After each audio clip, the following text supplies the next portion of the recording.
உழவர் உலகம் வேட்டியில் உதயம். உதயம் வேட்டிகள் ஷர்ட்டுகள். திரு சுமந்த், நீங்க என்ன எஸ்டிமேட் பண்றீங்க? 93 தொகுதிகளில் 80 தொகுதிகள் கடந்த முறை பாஜக ஜெயிச்சது. இப்போ எவ்வளவு அவங்க ரீடைன் பண்ண முடியும் நீங்க நினைக்கிறீங்க? இல்ல, பரவலாக போல்ஸ்டர்ஸ் சொல்றது வந்து முதல் ஃபேஸ்ல ஒரு 20 சீட்டும் இந்த ஃபேஸ்ல ஒரு 22 சீட்டும் குறையும் பாஜகவுக்கு அப்படிங்கிறது தான் பொதுவான கருத்து. அதுல கர்நாடகாவில கணிசமாக ஒரு முதல் 2 ஃபேஸ்ல சேர்த்து 20 முதல் 2 ஃபேஸ்ல சேர்த்து ஒரு 20 சீட். ஏன் அப்படின்னு பாத்தீங்கன்னா, முதல் 2 ஃபேஸ்ல பிஜேபிக்கு அவ்வளவு ஸ்டேக்ஸ் இல்ல. கர்நாடகா தவிர பாத்தீங்கன்னா மற்ற மாநிலங்கள்ல எல்லாம் 5 சீட்டு 4 சீட்டு அந்த மாதிரி தான் தேர்தலுக்கு போனது. ஸோ உங்களுக்கு 3வது ஃபேஸ்ல தான் மேக்சிமம், இதுவரை நடந்த 3 ஃபேஸ்ல மேக்சிமம் பிஜேபி சீட்ஸ் வந்து இதுல தான். ஸோ அதனால இதுல வந்து ஒரு எதிர்பார்ப்பு என்னவென்றால், இதுவரை ஒரு 40 இடங்கள் சுமாராக பாஜக இழந்திருக்க கூடும். அதுல வந்து கர்நாடகாவில ஒரு 10-12 சீட்டு இழக்கக்கூடும். மகாராஷ்டிரால ஒரு கணிசமான அளவுல, அப்கோர்ஸ் மகாராஷ்டிரால முழுமையா போல் முடியல, பாதிதான் ஆயிருக்கு. இன்னொரு 24-25 இடங்கள்ல இன்னும் தேர்தல் நடைபெறவில்லை. ஆனால் மகாராஷ்டிராவில் ஓவரால் பாத்தீங்கன்னா ஒரு 20 இடங்கள் குறையலாம் அப்படிங்கிற ஒரு ஃபீலிங்கும் இருக்கிறது. ஓகே, மொத்தமா 283 தொகுதிகளுக்கு நடந்திருக்கு இந்த 3 ஃபேஸ்ல. அதுல 40ல இருந்து 45 பாஜகவுக்கு குறையலாம்னு சொல்றாங்க. அப்படி சொல்றீங்க? ஆமா ஆமா. அதாவது இப்போ வந்து இந்த 370 350 அதெல்லாம் பேச்சு போய் அதுக்கப்புறம் 320 300 அப்படிங்கிற பேச்சு வந்து இப்போ மெஜாரிட்டி கிடைக்குமா கிடைக்காதா அப்படிங்கிறது தான் இப்போ வந்து பரவலான பேச்சாக இருக்கிறது. அவர்களுக்கு மெஜாரிட்டி கிடைக்குமா? ஏன்னா ராஜஸ்தான்லயும் அவர்கள் எதிர்பார்த்த அளவிற்கு அவர்கள் சாதகமாக போகவில்லை என்ற ஒரு கருத்து இருக்கிறது. 25 இடங்களில் அப்கோர்ஸ் மெஜாரிட்டி ஆஃப் சீட்ஸ் ராஜஸ்தான்ல அவங்க தான் ஜெயிப்பாங்க. ஆனாலும் ஒரு 4 இடங்களோ 5 இடங்களோ இழக்கக்கூடிய ஒரு சூழல் இருக்கிறது ராஜஸ்தான்லயும். சோ உங்களுக்கு ராஜஸ்தான், மகாராஷ்டிரா, கர்நாடகா அண்ட் பெரிய எதிர்பார்ப்பு இந்த முறை பீகார்ல வந்து ஒரு கணிசமான இழப்புகள் இருக்கக்கூடும் அப்படிங்கிற எதிர்பார்ப்பும் இருக்கிறது. இந்த 4 மாநிலங்கள் கணக்கில் எடுக்கும் போது கிட்டத்தட்ட ஒரு 50லிருந்து 60 இடங்கள் குறையலாம். இந்த 50-60 இடங்கள் குறையும் போது இதை எங்கு சரி செய்யும் பாஜக என்று பார்த்தால், உத்தரப்பிரதேசத்துல கூடுதலா ஒரு 5 இடங்கள் கிடைக்கும் என்ற எதிர்பார்ப்பு இருந்தது. ஆனால் இந்த கேம்பெயின் புரோகிரஸ் ஆக சென்ற முறை கிடைத்த 65 இடங்கள் தக்க வைத்துக் கொண்டால் அதுவே ஒரு சாதனையாக விடும் பாஜகவிற்கு. சோ இந்த 60 இடங்கள்ல எங்க மேக்கப் பண்ண போறாங்க அப்படிங்கிற கேள்வி இருக்கிறது.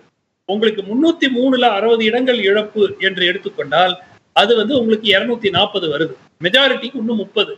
சரி, உத்தரப்பிரதேசத்துல இன்னொரு 2-3 சீட் எடுக்கிறாங்க, மேற்கு வங்காளத்துல ஒரு 2 சீட் எடுக்கிறாங்க, ஒரிசால ஒரு 5 சீட் எடுக்கிறாங்கன்னு பார்த்தா கூட உங்களுக்கு அது மெஜாரிட்டியை விட சற்றே குறைவாகத்தான் இருக்கிறது.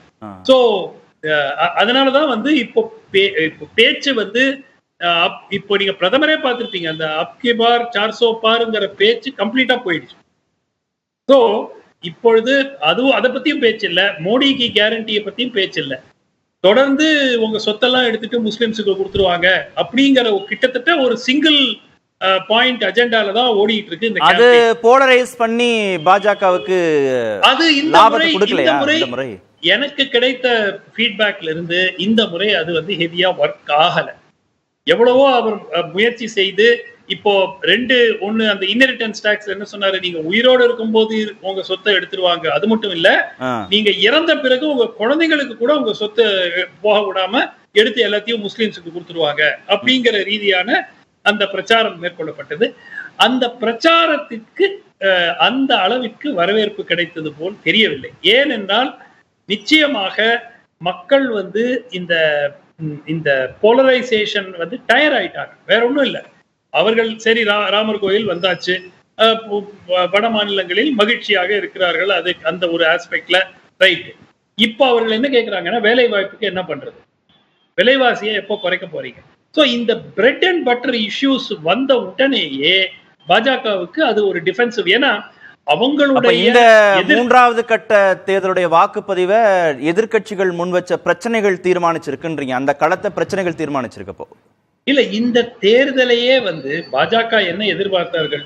பிரதமர் நரேந்திர மோடி விஸ்வகுரு வர்சஸ் யாரு ராகுல் காந்தியா அப்படின்னு கொண்டு போய் கட்டமைச்சா அது வந்து நோ கான்டெஸ்ட் ஆயிடும், மோடி அவர்கள் மிகப்பெரிய வெற்றி அடைந்துருவார். அந்த முயற்சியில ஈடுபட்டாங்க. இந்தியா கூட்டணி அதுக்கு இடம் கொடுக்கல. பிரதமர் வேட்பாளர் நாங்க அறிவிக்க மாட்டோம், அதெல்லாம் தேர்தலுக்கு பின்னாடி பாத்துக்கலாம் சொல்லும் போதே ஒரு சிக்கல் பாஜகவுக்கு ஏற்பட்டது. ஏன்னா 2019ல மோடி வர்சஸ் ராகுல், இந்த முறையும் மோடி வர்சஸ் ராகுல் தான் மோடி தான் ஜெயிச்சிருப்பாரு, அதுல டவுட்டே கிடையாது.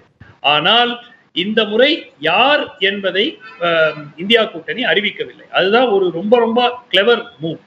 ரெண்டாவது, மிக முக்கியமாக இந்த பிரெட் அண்ட் பட்டர் இஷ்யூஸ்ல போக்கஸ் பண்ண இவ்வளவு பெரிய கேம்பெயின், பிரதமர் வந்து ஒவ்வொரு மாநிலத்துக்கு போய் அங்க பிரச்சாரம் செய்யணுங்கிறதுக்காக தான் இவங்க இவ்வளவு நாள் அந்த தேர்தலை இழுத்து வச்சு 2.5 மாசம் போட்டாங்க. ஆனால் அதுவே வந்து அவர்களுக்கு கவுண்டர் ப்ரொடக்டிவா ஆகிவிட்டது. எப்படின்னு பாத்தீங்கன்னா, இந்த தேர்தல் செல்ல செல்ல செல்ல பாஜக வந்து இந்து முஸ்லீம்னு பேச பேச, எதிர்கட்சிகள் விலைவாசி வேலை வாய்ப்பு பற்றி பேச பேச, விலைவாசி வேலை வாய்ப்பு அப்படிங்கிற பிரச்சனைகள் தான் முன்னிறுத்தப்படுகின்றன. அது வந்து பிஜேபிக்கு ஒரு ஒரு ஒரு மைனஸ் பாயிண்ட் ஆகி இருக்கு. அதுதான் ஆடவர் உலகம் வேட்டியில் உதயம். உதயம் வேட்டிகள் ஷர்ட்டுகள்.